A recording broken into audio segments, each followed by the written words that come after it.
Kalau roh itu dikatakan makhluk, apakah Allah itu akan memasukkan makhluk pula ke dalam makhluk? Hah? Tubuh ini kan makhluk nih bahasanya nih, ha? Ruh makhluk juga, berarti makhluk masuk ke dalam makhluk. Hah? Mesti pahami. Makanya orang yang mengaji, dialah orang yang paham yang sebenar-benarnya, yang ilah billah itu. Ruh itu yang sebut rahasia Allah. Kenapa ruh itu katakan rahasia Allah? Karena ruh itu sebenarnya sifatku, wa sifati la ghairi, sifatku itu tiadalah aku itu. Kalaulah roh itu sifat aku, sifat yang mana maksudnya Bapak Ibu? Itu yang dikatakan sifat ma'ani itu, sifat ma'ani. Sifat ma'ani ada berapa? 7 sifat ma'ani. Itulah maksudnya sama, basor, kalam, ilmu, kodorat, irodat, dan hayat. Maka leburkan, fanahkan, hapuskan pendengaran kita ke dalam pendengarannya Allah. Maka nyatalah Allah itu yang benar-benar mendengar. Tuhan. Leburkan hidup kita ke dalam hidupnya Allah. Maka nyatalah Allah yang sebenar hidup itu. Dalam bahasa penyampaian kajinya, bahwa pendengaran kita itu berdiri di atas pendengaran Allah. Itu maksudnya. Hidupnya kita itu benar-benar berada di atas hidupnya Allah. Kalau Allah tidak hayat, maka kita tidak pernah hidup. Kalau Allah tidak wujud, maka kita nggak pernah ada. Maka wujud kita itu adalah kenyataan, nyatanya akan wujud Allah. Hidupnya kita ini kenyataan untuk memandang nyatanya hidupnya Allah. Kenapa wujud kita itu tanpa memandang nyatanya wujudnya Allah? Hidupnya kita itu tanpa memandang nyatanya hayatnya Allah. Karena Allah itulah cuma yang ahad nih. Yang esa itu maksudnya. Yang tunggal. Allah yang menjelaskan dirinya itu ahad Bapak Ibu. Apa ayatnya tuh Dewi? Allah itu menjelaskan dirinya ahad. Apa ayatnya tuh? Qul huwallahu ahad. Nih. Katakanlah bahwa Allah itu adalah ahad esa. Tidak ada diri yang lain selain daripada dirinya. Hanya dia semata-mata yang wujud Bapak Ibu. Kalau dia semata-mata yang wujud, dia semata-mata yang ada, dia cuma yang esa. Maka disitulah dirinya itu dinamai juga dalam kaji wahdatul wujud. Wahdatul wujud. Keesaan akan dirinya. Keesaan akan dirinya itu hanya dirinya satu-satunya, tak ada diri yang lain. Ya. Kalau masih ada diri yang lain, apa namanya tadi itu? Syirik lah itu tuh. Itu Allah katakan, syahidallah la ilaha illa huwa. Syahidallah la ilaha illa huwa, la ilaha illa huwa. Apa artinya tuh? Syahidallah. Syahidallah. Allah menyatakan. Allah menyatakan, syahidallah. Allah menyatakan, la ilaha illa huwa. Tidak ada yang nyata dan yang wujud melainkan dia. Kalau dia itu kan masih jauh tuh ke Bapak Ibu kan. Makanya dalam Al-Quran itu juga dikatakan la ilaha illa nih ya. La ilaha illa anta. Allah menyatakan tidak ada yang wujud dan yang nyata, melainkan yang wujud dan nyata itu adalah engkau. Tadi dia, engkau lagi. Engkau tuh udah nampak tuh. Walaupun masih berjarak Bapak Ibu, tapi udah nampak dia. Dalam ayat ini la ilaha illa ana. Tidak ada yang wujud dan yang nyata melainkan aku. Jadi Allah menyatakan dirinya. Tidak ada yang wujud, tidak ada yang nyata, melainkan yang wujud dan yang nyata itu aku, kata Allah. Aku yang wujud, aku yang nyata, aku yang awal, aku yang akhir, aku yang zahir dan aku yang batin. Kalau dia cuma yang wujud, dia cuma yang nyata, dia cuma yang ada, awal, akhir, zahir dan batin. Pertanyaannya Bapak Ibu, adakah sesuatu selain dirinya? Adakah alam selain dirinya? Kalau tidak ada sesuatu dan alam selain dirinya, lalu siapa yang ada semata-mata? Allah yang ada semata-mata. Makanya Allah katakan, kullu syai'in, ini, kullu syai'in halikun illa wajhahu. Apa artinya ini kullu syai'in? Tiap-tiap segala sesuatu halikun, tidak ada, binasa, fana, illa wajhahu, kecuali apa? Kecuali dirinya, kecuali zatnya. Rupanya tidak ada alam, tidak ada sesuatu, tidak ada makhluk, yang ada cuma Allah. Allah yang bilang tuh. Kalau Allah cuma yang ada, Allah cuma yang wujud. Lalu alam, sesuatu dan makhluk itu apa bagi Allah? Itu bahasanya alam dan sesuatu itu bagi Allah nih, dalam bahasa syariat disebut apa namanya? Makhluk tuh. Makhluk atau ciptaan namanya tuh. Ini bahasa syariat tuh. Dalam bahasa syariat, alam dan sesuatu itu disebut makhluk, sebut namanya ciptaan. Dalam bahasa thariqat, alam dan sesuatu itu disebut cermin. Cermin apa? Cermin Allah. Apa maksudnya cermin Allah itu, Pardi? Tempat memandang nyatanya Allah. Tempat memandang nyatanya wujud diri Allah tuh, dia cermin tuh. Rupanya alam ini cermin Allah. Diri Bapak Ibu tuh cermin Allah dalam bahasa thariqat. Kenapa alam dan diri Bapak Ibu dikatakan cermin Allah, mir'atillah? Alam dan diri kita ini itulah tempat memandang akan nyatanya Allah yang sebenar-benarnya. Itulah sebabnya Allah yang wujud, Allah cuma yang ada.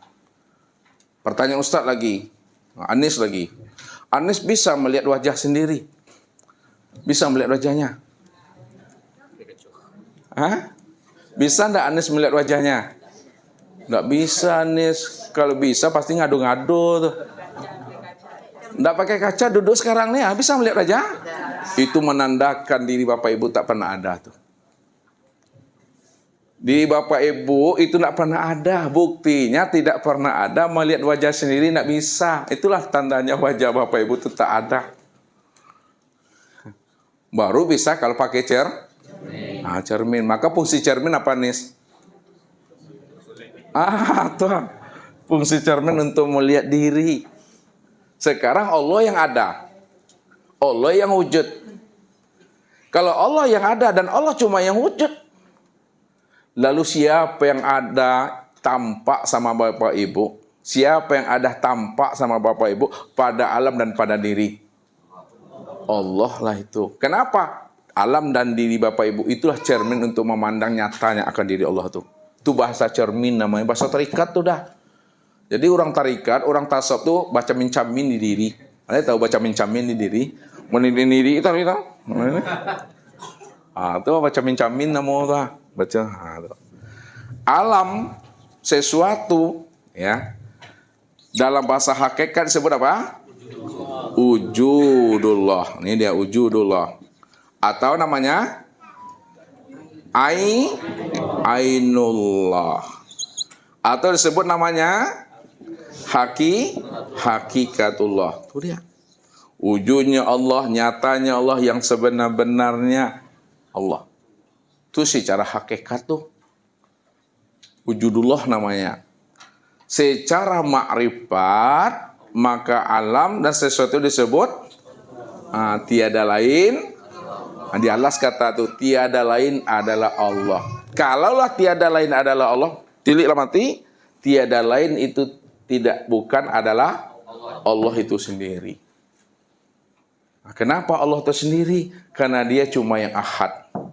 Yang mesti pahami itu ahad. Ya, bukan Ustadz mengajari Bapak Ibu ingin jadi Tuhan pula. Ya, tidak ada Ustadz mengajari Bapak Ibu ngaku-ngaku Tuhan. Apalagi merempah hak Tuhan pula. Yang Ustaz ajarkan memahami tauhid murni, tiada lain adalah untuk mengesahkan Allah semata-mata yang wujud. Maka kalam-kalam daripada orang-orang arif billah, Syekh Mansur Al-Halaj, ya, Abu Yazid, ya, Al-Bustami, Syekh Siti Jenar, ya, kemudian Ibnu Arabi dengan kalam-kalamnya, anallah Allah fi jubati. Ya. Aku yang hak, aku yang Allah itu Allah berada dalam jubahku. Sebenarnya Bapak Ibu, ajaran yang disampaikan dalam bahasa ini kalau dikatakan hajaran namanya hulul, ittihad, wahdatul wujud. Nah, wahdatul wujud, kemudian manunggaling. Manunggaling itu. Sebenarnya kata-kata hulul, ittihad, wahdatul wujud, manunggaling ini maksud sebenarnya mereka ingin menjelaskan kepada umat ini hanya Allah saja cuma yang ada. Hanya Allah saja cuma yang wujud, selain Allah tak pernah ada. Ya. Ini yang Ustaz katakan selalu. Karena beliau sudah paham, karena beliau sudah mengerti Allah cuma yang wujud, Allah cuma yang ada, lalu dizahirkannya dalam bentuk kata-kata, maka makin tak jelas maknanya lagi. Dizahirkannya dalam bentuk pengetahuan yang sudah jelas, maka makin tak jelas maknanya bagi orang yang memahaminya. Bagi orang yang mendengarnya makin tak jelas. Contohlah, Ustaz katakan, Bapak Ibu sudah berada di majelis sekarang nih, lalu bapak-bapak tanya juga, Pak Ustadz, yang majelis tauhid itu mana Ustadz? Ustadz kan sudah paham yang majelis itu mana, karena Bapak Ibu sudah berada di majelis. Lalu Bapak Ibu bertanya juga sama Ustadz, Ustadz yang majelis taklim tauhid robbani itu mana Ustadz? Lalu Ustadz sampaikan. Ketika Ustadz sampaikan, tentu nampak wujudnya, nampak orangnya, atau tunjuklah dinding, atau tunjuklah namanya tiang nanti itu. Nih, majelis taklim itu yang ini Pak Ibu nih. Ini. Ini apa namanya? Tuh tunjuk nanti tiang itu lagi. Nih ya. Itulah maksudnya kalau Bapak Ibu udah paham tentang Allah, sudah mengerti tentang Allah, tak boleh dijelas-jelaskan juga lagi. Kalau dijelaskan makin tak jelas lagi itu, makin tak paham. Maka orang yang sudah kenal dengan Allah, dia cuma yang wujud, dia cuma yang ahad, dia cuma yang tunggal. Dia yang awal, akhir, zahir dan batin. Kala lisanahu. Maka ketika itu Bapak Ibu keluh lidah itu, diam sajalah lagi. Diam yang di dalam paham maksudnya. Kalau udah paham, payah Bapak Ibu menjelaskan juga lagi. Kalau dijelaskan, tak jelas lagi maknanya itu. Ya kan? Makanya orang yang sudah mengenal Allah, berat bagi dirinya, sulit bagi dirinya bercerita tentang diri Allah. Orang yang kenal Allah saja berat, sulit bagi dirinya bercerita Allah, Bapak Ibu. Apalagi orang tidak kenal Allah. Tapi lebih sulit lagi Bapak Ibu. Makanya dijelaskan Allah, wa antakulu 'alallah ma la ta'lamun. Haram bagimu, haram bagi seseorang bercerita tentang aku, kata Allah, padahal dia tidak mengenal aku itu yang siapa. Dia tak mengenal dirinya. Bagaimana dia akan bercerita tentang aku? Haram itu.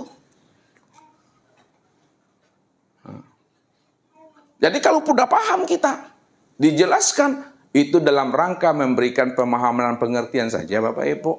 Itu yang maksud ulama tadi. Ma yakhruju baina syafatain ilal isyarati wal iktibar. Apa yang keluar dari dua bibir ini hanyalah menunjukkan isyarat dan iktibar saja. Pahamilah maksud yang tersirat di balik kalam-kalam itu. Kalau Allah yang wujud, Allah itulah segala yang ada ini. Nah, tuh, segala yang ada inilah nyatanya Allah. Inilah rumusan, inilah jalan, inilah kaifiat yang diungkapkan oleh orang-orang arifin, orang-orang arifillah. Suhudul kasra. Nah, suhudul kasra fil wahdah. Nih. Suhudul kasra. Nah, fil wahdah. Apa artinya tuh? Pandang yang banyak, nampak yang satu. Apa maksudnya tuh suhudul kasra fil wahdah, pandang yang banyak tampak yang satu? Pandang yang banyak, nampak yang satu. Bahwa sekalian alam ini nyatanya Allah. Sekalian alam nih dalam bentuk rupa yang berbeda, itulah nyatanya Allah tuh. Suhudul wahda fil kasra. Ini lagi suhudul wahda fil kasra. Pandang yang satu, tampak yang banyak. Apa maksudnya? Allah yang nyata pada sesuatu. Nah, Allah itulah yang wujud. Allah itulah yang tunggal pada segala sesuatu. Itu yang Ustaz maksud tadi itu. Allah tuh segala-galanya dan segala-galanya itulah nyatanya Allah tuh. Yang terakhir. Apa yang terakhir? Suhudul wahda. Fil wahda. Ini apa pula maksudnya nih, Pak Ben?